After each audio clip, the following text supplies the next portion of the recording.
Grow your practice, grow your wealth, grow your impact. Find out how to spend less time in the dental chair and more time on the things you love. Welcome back to the Dental Wealth Podcast. Glad to have you back. What I want to do today is I want to continue to explore the 5 stages of wealth. And if you're new to the podcast or new to the segment, the idea was, after spending, so many years working with hundreds and hundreds and hundreds of clients, I started to see that people fell within 5 basic areas.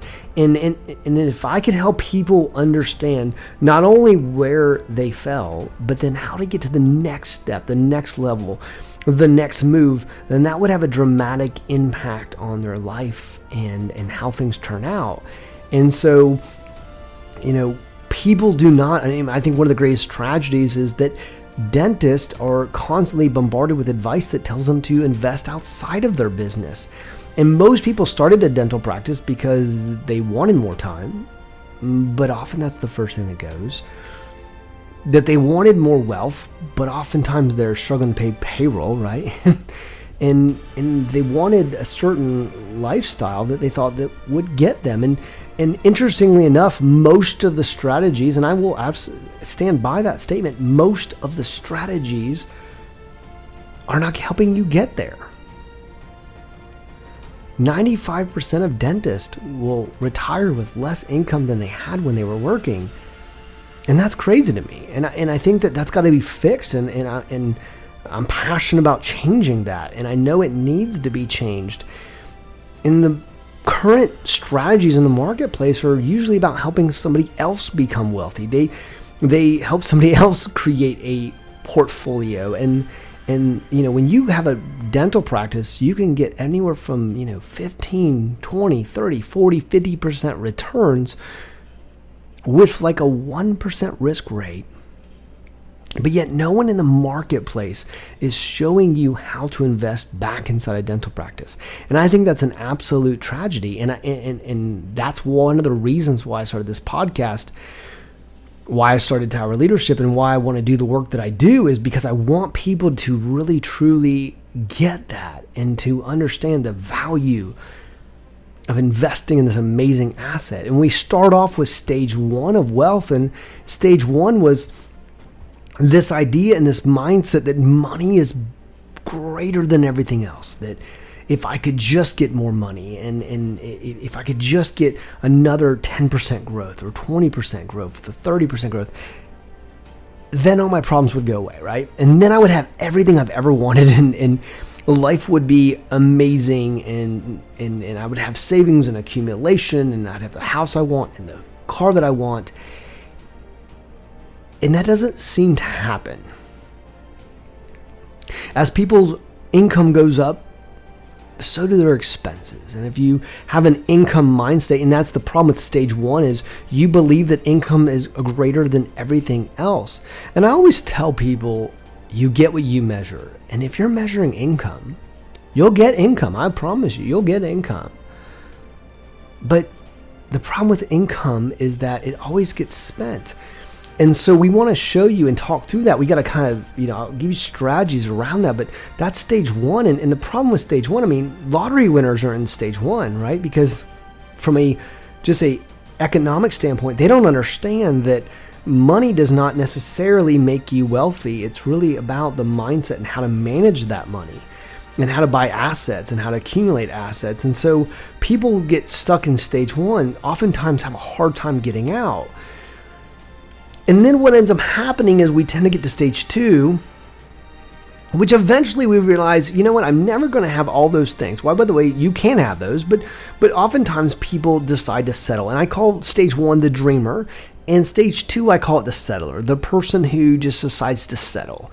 And instead of having all those things they've ever wanted, and the cars and the houses and the legacy and the impact and foundations, instead they decide that their goal in life is to settle.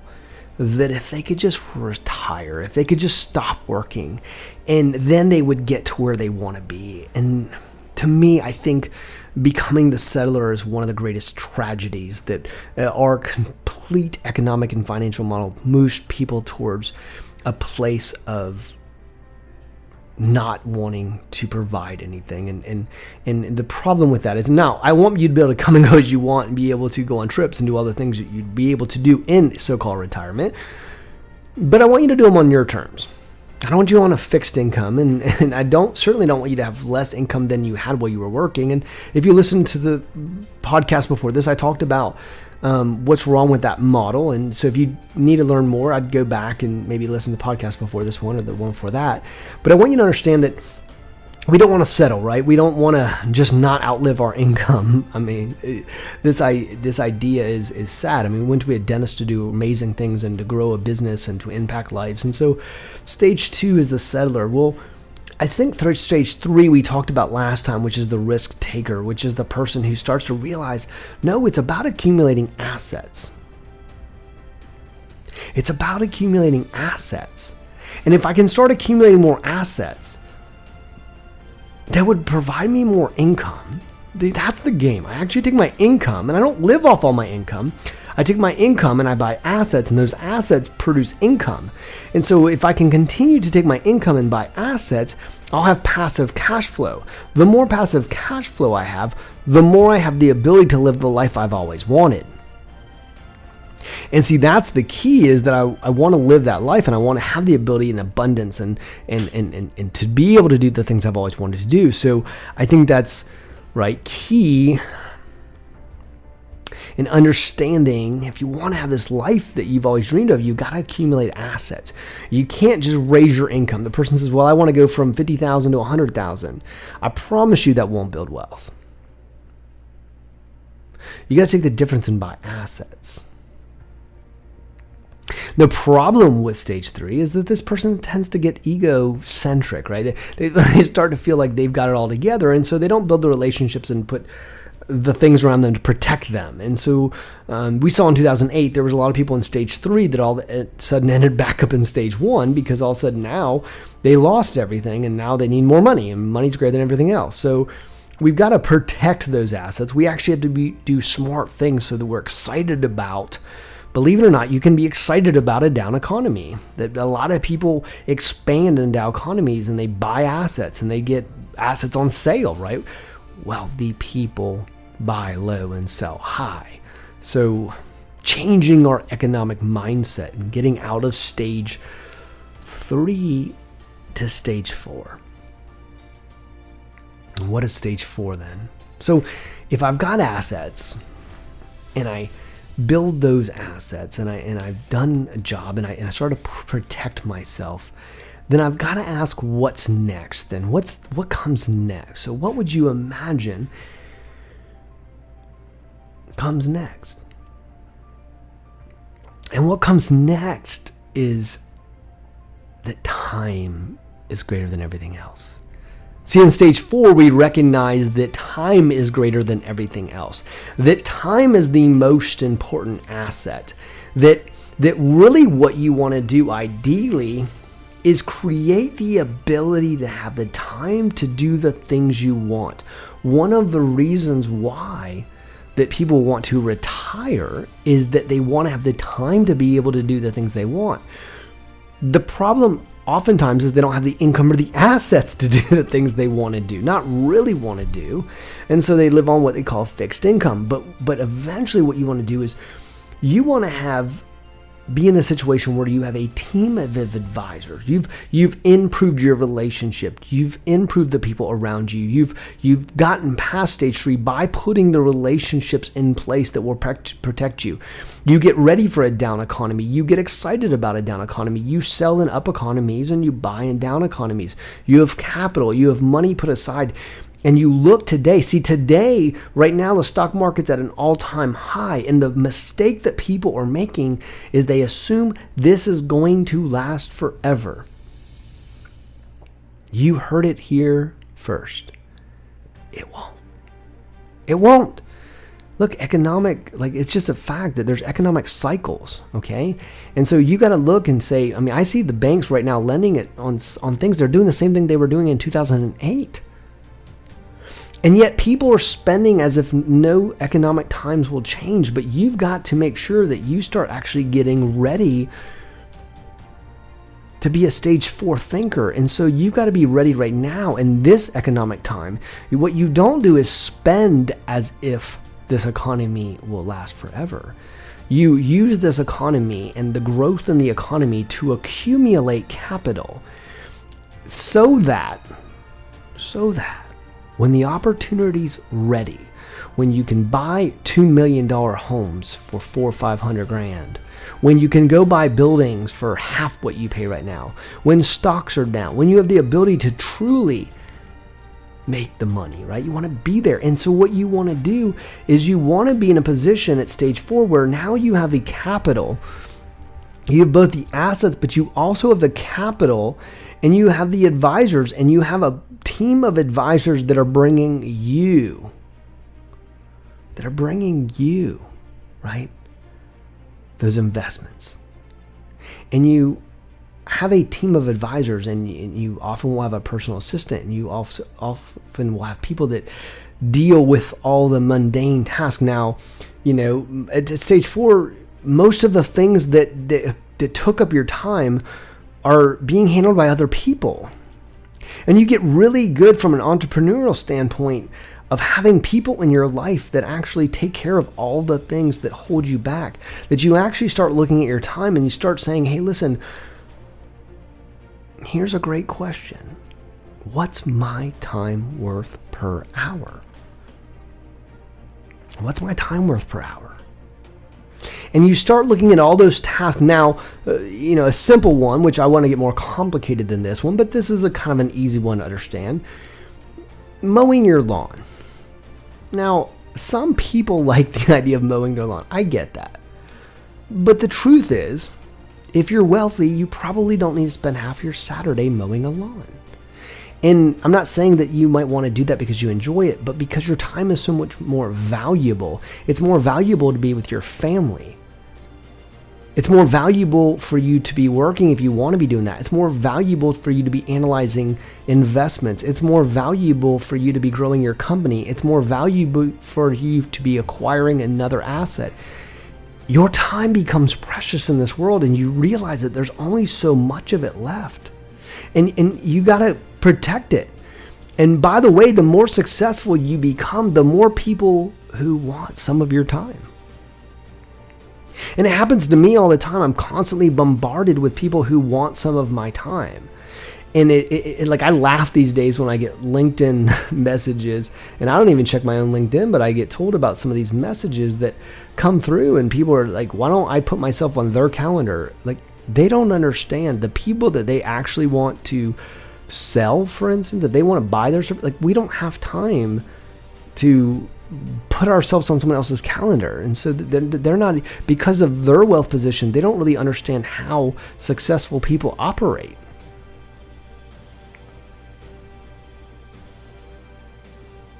So time becomes such an amazing, amazing asset. Here's a great question for you as you listen to this. Great question. What's your time worth? What's your time worth? See, the key in life is to make your time worth more money, to become more valuable to the marketplace. The more valuable you become to the marketplace, the more that you can take some of those other tasks and hand them to other people.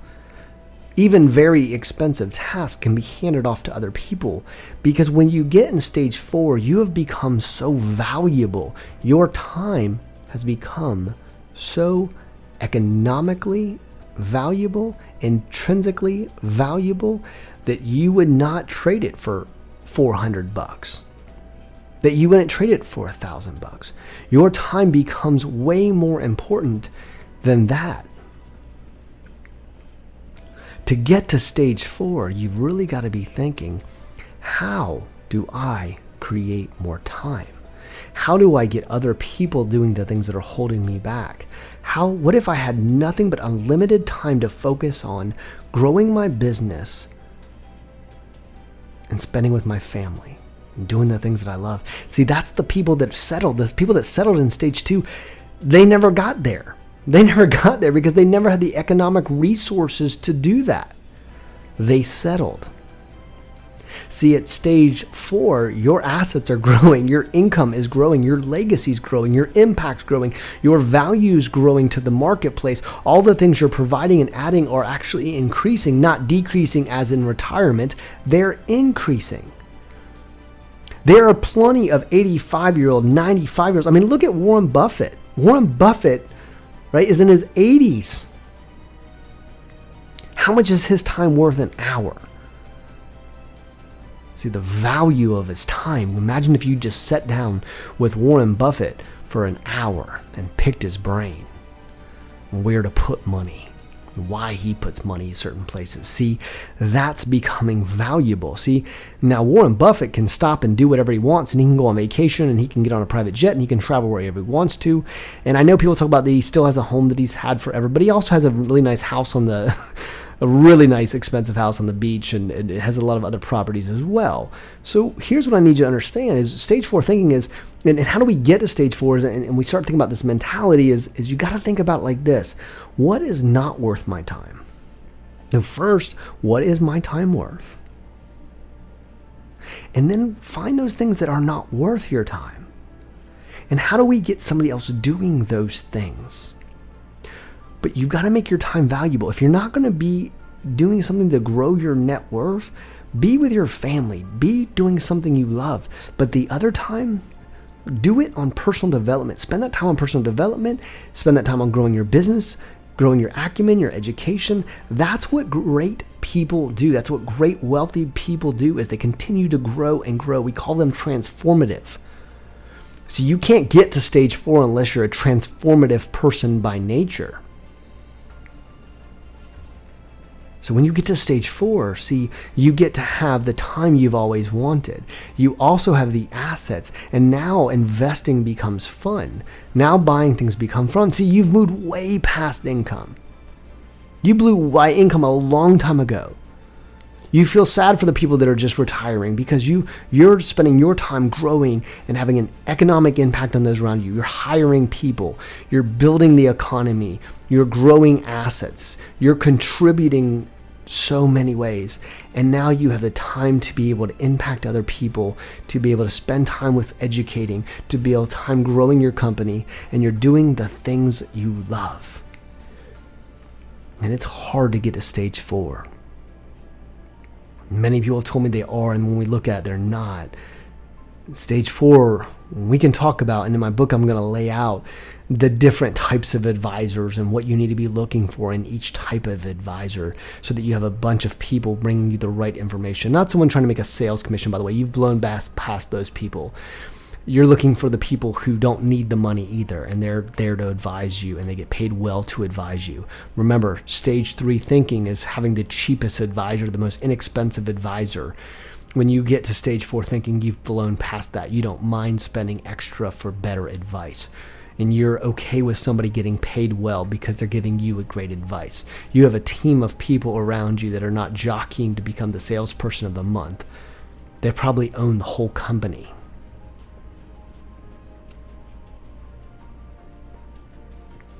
It's an amazing place to be. So I want all of you to get there. Next time we're going to talk about stage 5. So you got to think we've got stage 1, stage 2, stage 3, and stage 4.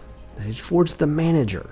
That's the person who knows how to manage their time. They know how to put the assets in the right spot. They know how to manage their time, and they know how to move people and resources accordingly. They look forward to down economies. They look forward to being able to move capital around. They have people that are bringing them investment and investment advice. They have the best attorneys. They have the best CPAs. They have the best advisors. They have the best consultants. These are the people that have no problem paying for great advice because they understand the value that you get what you pay for. And their time is so precious. They want to have the best advisors around them so that when they do get advice, they don't need to question it because they know what their time's worth and they don't have the time to be jumping from advisor to advisor. They get the best team willing to put in the places. Now, if you get all that in place, you've got the assets, you've got the income, you've blown past the retirement, you've got the time you need. what's next? That's what we're going to talk about next podcast. Thanks for tuning in. If you haven't hit subscribe yet, please hit subscribe. Listen, if you've enjoyed this, I love doing this. If you can't tell, guys, I'm passionate about this stuff. I love doing these podcasts. This is my heart on my sleeve here, on my shoulder. I love changing people's lives and having an impact. I love to see before and afters. I'm doing this out of just love for impact and helping people. So listen, I'd love to, if you hit subscribe, it's going to notify you when another podcast comes out. We'd love to have you as part of this. If you enjoy the podcast, please go ahead. We've got a lot of 5-star reviews. Love for you to go ahead and give us a review. Really appreciate that. Hope you have an amazing day, and we'll talk to you soon.